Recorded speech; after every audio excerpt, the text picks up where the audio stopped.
ہوتا ہے، اور جہاں صدیقوں کا مقام ختم ہوتا ہے فرماتے ہیں وہاں سے نبیوں کا مقام شروع ہوتا ہے، اور جہاں پہ نبیوں کا مقام ختم ہوتا ہے وہاں پہ آگے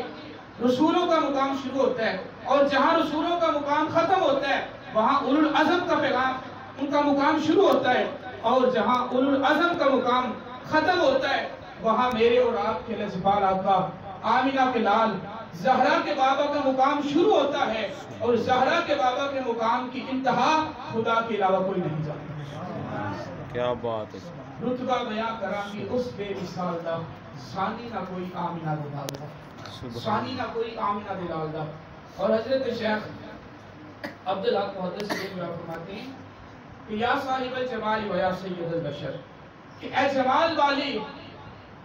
یا صاحب الجمال و یا سید البشر، اے بشر کے سردار، من وجہک المنیر لقد نکر القمر، کہ آپ کے چہرے سے تو چاند روشنی پا رہا ہے، سبحان لا اللہ، یمکن الثناء کما کان حقہ، کہ کما حقہ کسی بشر سے ممکن ہی نہیں ہے کہ وہ آپ کی ثنا بیان کر سکے۔ سبحان اللہ، بعد از خدا بزرگ توئی و قصہ مختصر، مختصر سا قصہ اتنا ہے، مختصر سی کہانی اتنی ہے کہ اگر خدا کے بعد کسی کا مقام ہے، خدا کے بعد اگر کسی کی شان ہے، خدا کے بعد اگر کسی کی رفعت ہے تو وہ آمنہ کے لال محمد الرسول اللہ صلی اللہ علیہ سبحان وسلم۔ اللہ، ماشاء اور اللہ، حضور نے ارشاد فرمایا تھا، حضور نے ارشاد فرمایا یا ابا بکر یعرفنی حقیقتی غیر ربی، او کما قال علیہ السلام، حضور نے ارشاد فرمایا کہ اے ابو بکر میری حقیقت کو سوائے میرے رب کے کوئی نہیں جانتا، سبحان اللہ، سوائے میرے رب کے کوئی نہیں جانتا۔ اور امام ذکر حضرت حسان بن ثابت رضی اللہ تعالیٰ عنہ جو حضور کے سب سے پہلے نعت خوان ہیں، یہ نعت بھی حضرت حسان بن ثابت کی آپ سنتے رہتے ہیں کہ وَأَحْسَنُ مِنْكَ لَمْ تَرَكَتْ عَيْنِي وَأَحْسَنُ مِنْكَ لَمْ تَرَكَتْ عَيْنِي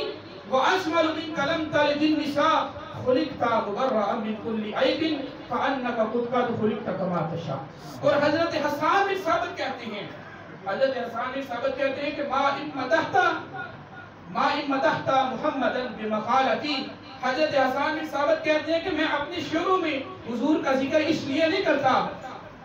کہ میں حضور کا ذکر کر رہا ہوں، بلکہ میں اپنے شعروں میں حضور کا ذکر اس لیے کرتا ہوں لیکن مدحت مقالتی بمحمد، میں حضور کا ذکر اپنے شعروں میں اس لیے کرتا ہوں تاکہ میرے شعروں میں حسن آ جائے۔ سبحان اور جب میں اللہ، حضور کا ذکر کرتا ہوں نا تو میرے شعروں میں حسن آ جاتا ہے، میرے شعروں میں نکھار آ جاتا ہے، میرے شعروں کے اندر خوبصورتی آ جاتی ہے۔ یا رسول اللہ آپ کے ذکر سے میرے شعروں کو مقام مل جاتا ہے، آپ کے شعروں سے، آپ کے ذکر سے یا رسول اللہ صلی اللہ علیہ وسلم میرے شعروں کو بلندی مل جاتی ہے۔ اور شرع عقائد